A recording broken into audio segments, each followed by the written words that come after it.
linear transformations of discrete random variables.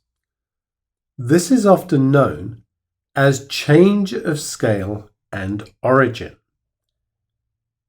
If we have a random variable x, a linear transformation of that variable is of the form ax plus b. In other words, we multiply x by a and add b.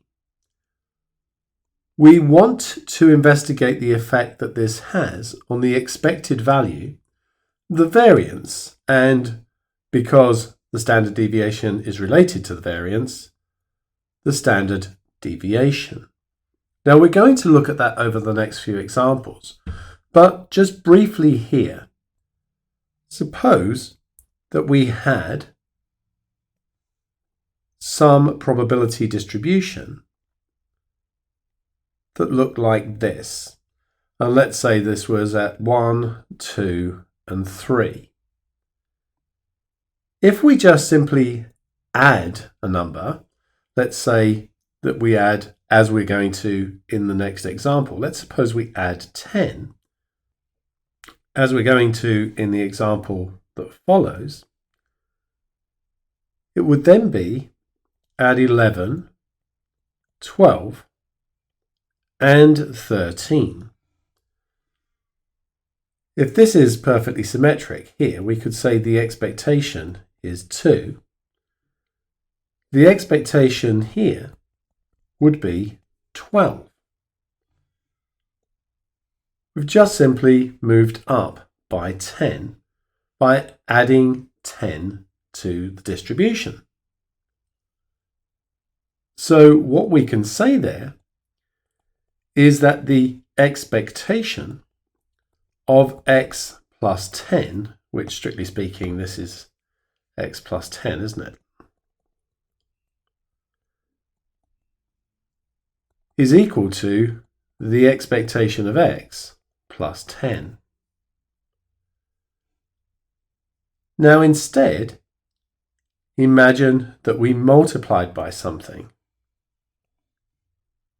So let's say we had that same distribution at 1, 2, 3. And let's say that we multiply by 5. That is now going to be at 5, 10, and 15.